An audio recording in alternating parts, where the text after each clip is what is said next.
तो hey guys, आज मैं एक्सप्लेन करने जा रहा हूँ विनलैंड सागा सीज़न 3 का एपिसोड नंबर 8। तो अगर इससे पहले के एपिसोड आपने नहीं देखे हैं तो पहले उन्हें देख लें, प्लेलिस्ट बनी हुई है। तो चलिए चैप्टर शुरू करते हैं। तो चैप्टर की शुरुआत में थॉरफिन सिगार्ड को बताता है कि ग्रीड मर चुकी है। कुछ दिन पहले एक बड़ी सी लहर आई, सब कुछ इतनी जल्दी हुआ कि यह सुन सिगार्ड शॉक होकर जम जाता है। तो थॉरफिन कार्ली को आइनर को देते हुए स्टेटस पूछता है। तो आइनर बताता है सभी चीज़ें लोड हो चुकी हैं। तो थॉरफिन कहता है तुम चलो शिप पर, मेरा वेट करो। सिगार्ड वहीं उदास होकर बैठ जाता है और थॉरफिन सॉरी बोलकर वहाँ से चला जाता है। तो सिगार्ड के दोस्त बोलते हैं सिगार्ड वे सभी शिप से जा रहे हैं, पर सिगार्ड मन ही मन कहता है सब खत्म, मैं अपनी इज्जत भी नहीं बचा पाया। और वो ज़ोर से चिल्लाते हुए लगता है कि गॉड आखिर क्यों, मैंने क्या गलती करा था। और यह बोलते हुए सिगार्ड का ध्यान गुरीड पर जाता है और वो तेज़ी से भागता हुआ कहता है झूठे, ये तो जिंदा है, मैं तुम्हारा जीव काट लूँगा ताकि तुम कभी झूठ ना बोल पाओ। और गुरीड सिगार्ड को अपने तरफ आते देख तेज़ी से भाग रही होती है। फिर लीफ का बेटा बताता है हमें शिप पर जंप करना होगा और वो दोनों जंप करके शिप पर आ जाते हैं और उन्हें सिगार्ड खड़े होकर देखता ही रहता है। फिर सिगार्ड अपने दोस्तों से कहता है देख क्या रहे हो, यहाँ से जंप करो। पर वो कहते हैं ये तो बहुत ऊंचा है, तुम क्यों नहीं कूद रहे हो सिगार्ड। फिर सिगार्ड उन पर चिल्लाकर कहता है चलो हम शिप से उनका पीछा करेंगे। फिर हम देखते हैं कि थॉरफिन का शिप बहुत आगे आ जाती है और लीफ थॉरफिन से कहता है अब हम सीधे ग्रीकलैंड जाएंगे। फिर लीफ को बेटा कुछ बोलने लगता है गुरीड को।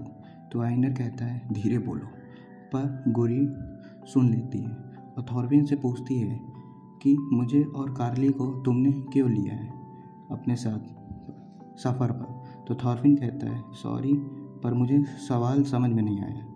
तो गुरीड कहती है क्या हम तुम्हारे ऊपर बोझ हैं, क्यों तुम हमें दोनों को छोड़ दो। थॉरफिन मुस्कुराता है और कहता है हाँ तुम दोनों बोझ हो हमारे ऊपर, पर बहुत पहले एक आदमी था, तुम दोनों से भी ज़्यादा मुझे दर्द देता था, जो सभी चीज़ों से नफरत करता था और उसने बहुत लोगों का खून करा था। पर उस जैसे आदमी भी आराम से बिंदास लाइफ जी रहे थे बिना जज और पनिशमेंट के। पर गुरीड को समझ में नहीं आता कि थॉरफिन किसकी बात कर रहा है, पर हम समझ जाते हैं कि थॉरफिन एस्केलाइड की बात कर रहा है। फिर नेक्स्ट चैप्टर में हमें दिखाते हैं कि गुरीड हैरान हो जाती है इतनी बड़ी बड़े पेड़ देखकर। तो लीफ कहता है तुमने अभी फरेव आइलैंड पर देखा तो था, पर गुरीड कहती है हाँ, पर वो इतने छोटे थे, पर ये वाले तो अलग लेवल के हैं। तो लीफ मन में कहता है हाँ सही है, जो आज से पहले ये सब नहीं देखा है ग्रीनलैंड पर गुरीड कहती है फरो और शेटलैंड दोनों ही आइसलैंड से अलग हैं। फिर लीफ वर्ल्ड के बारे में कुछ बताता है कि हेरोन से तुम्हें पेड़ से कुछ अलग देखने को मिलेगा। तो गुरीड पूछती है क्या। तो लीफ बताता है दोनों, अच्छी और बुरी चीज़ें। तो गुरीड कहती हैं मैं दोनों देखना चाहूँगी। फिर दोनों को देखने का तभी गुरीड का ध्यान एक आदमी पे जाता है जो उन्हें दूर से देख रहा होता है, पर ये बात वो लीफ को बताती है। तो लीफ कहता है कहाँ, मुझे नहीं दिख रहा है। तभी थॉरफिन चिल्लाने लगता है अपने सपनों में। तो लीफ कहता है गुरीड जाओ उसे जगा दो, इसकी तो रोज की आदत। तभी हमें दिखाते हैं कि एक आदमी पहाड़ से उनकी शिप को देख रहा था।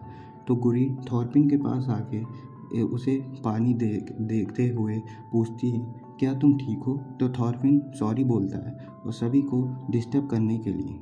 तो गुरीड पूछती है क्या सपना बैड था। तो थॉरफिन कहता है नहीं, इतना भी बैड नहीं था। तभी लीफ कहता है खाने का वक्त हो गया है, हमें कुछ पकाना होगा, रिवर स्ट्रीम भी आ गई है। फिर सीन चेंज होता है जहाँ गुरीड लीफ के बेटे को बता रही थी कि शायद वो आदमी था, पर लीफ का बेटा को यकीन नहीं होता।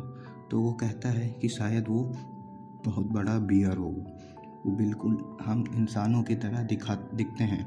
अगर वो अपने 2 पैरों पर खड़े हो जाएं तो वहाँ आइनर आ जाता है और वो कहता है गुरीड को डराना बंद करो फुलाई, हम जनवरी में हैं, सारे बियर सोने जाते हैं। पर गुरीड कहती है पर ये तो अभी आधा दिन हुआ है। तो आइनर समझाता है नहीं, पूरी ठंडी में बियर सोते हैं बिना खाने और पानी पिए। और जब मैं इंग्लैंड में था फार्मर, तब ये बियर हमारे शिप और गोट को उठा ले जाते थे। तभी थॉरफिन के डॉगी को कुछ आवाज़ें आती, तो थॉरफिन कहता है बियर आ गया है। सभी शौक हो जाते हैं और सही होता है। थॉरफिन देखता है कि दूर से एक बहुत बड़ा बियर इन्हीं की तरफ पास आ रहा होता है। तो फुल आई आइनर को चिढ़ाते हुए कहता है तो अब बताओ मिस्टर प्रोफेसर, ये कैसे आ गया? तो आइनर कहता है हाँ, शायद हमारे शोर से जाग गया होगा, पर टेंशन मत लो, ये बस हमारे बारे में जानने के लिए आया है, क्यूरियस है हमारे बारे में। बस वो तेज़ी से इनके पास आने लगता है। तो यह देख थॉरफिन कार्ली को गुरीड को थमा सभी को कहता है सभी शिप की तरफ जाओ, तब तक मैं इसे संभालता हूँ। फिर थॉरफिन तेज़ी से चिल्लाकर बियर को अपनी तरफ बुलाता है, तो बियर भी उसकी तरफ ही मुड़ जाता है और वो भी तेज़ी से चिल्लाकर थॉरफिन पर अटैक कर देता है। पर थॉरफिन उसे पंजों से बचकर अपने चाकू से उसके हाथ को चीर देता है, पर बियर उसे दूर धक्का दे देता है। दोनों आपस में लड़ने लगते हैं और थॉरफिन बस बियर के अटैक से बच रहा होता है और मौका देख उसके तरफ बर्फ फेंक उसके सर पर चाकू घुसा देता है। पर यह अटैक काम नहीं आता है और बियर थॉरफिन को पंजा मार गिरा देता है। पर आइनर वहीं आके बियर को अपनी तरफ बुलाने लगता है, पर थॉरफिन आइनर को मना कर रहा था, ये मत करो। फिर हमें दिखाते हैं कि दूर पेड़ों के बीच एक हंटर अपने क्रॉसबो से बियर पर निशाना लगा रहा होता है और वो बियर जैसे ही थॉरफिन पर अटैक करने जा रहा था वैसे ही वो तीर बियर को आ लग जाती है और वो वहीं गिर जाता है। सभी बियर को गिरा देख रहे थे, तो आइनर पूछता है क्या बियर मर गया? तो थॉरफिन बताता है हाँ, एक सिंगल शॉट से, शायद ही क्रॉसबो होगा। तो तभी वहाँ दूर से वही हंटर आ रहा होता है इनके पास। तो आइनर उसको धन्यवाद करता है और हमारी जान बचाने के लिए। तो आइनर पूछता है क्या तुमने पॉइज़न यूज़ करा था? तो वो अपना कपड़ा हटाते हुए कहती है मैं पॉइज़न यूज़ नहीं करती हूँ। और गाइस ये एक फीमेल हंटर होती है। तो गाइस यहीं पे ये एपिसोड 8th एपिसोड ख़त्म होता है। आगे का एपिसोड मैं जल्दी लाऊंगा। इसके लिए आपको चैनल को सब्सक्राइब और वीडियो को लाइक करना होगा। सायोन।